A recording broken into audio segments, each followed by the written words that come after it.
But to his point, you know, I'm a sports columnist. I'm not a beat writer.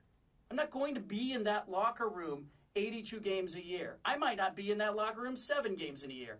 And this basketball season, with a team that was not relevant for a portion of the season, with the Ducks in the Final Four in the NCAA tournament, with Mark Helfrich being fired, with Willie Taggart being hired, with the strength and conditioning coach situation, with Gary Anderson going on, I got to tell you, there isn't a lot of time left over in the sports columnist world to be hanging out in the Blazers locker room while they're fighting for the 8th seed.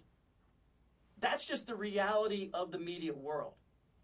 And it's why I didn't talk about team chemistry, which may or may not be good with this Blazers team. I'm not taking their word for it. I'm not also saying it's bad. But I'm talking about organizational culture. I'm talking about the GM who comes out after a column is written criticizing the culture, saying, look, they're very controlling. They had a Comcast employee fired for criticizing Neil Olshey. They got rid of Mike and Mike on the broadcast. They're controlling. They're invasive. It's tough to see a franchise like this having success. Because, by the way, look over at the Warriors. They're very open.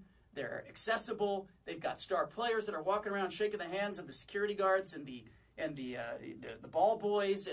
And one of the security guards told me that in his time working at Moda Center, he's never had a Blazers player come over and thank him. And it meant a lot. Like, here's Steph Curry and Kevin Durant. They come over and they're like, thank you very much for being here.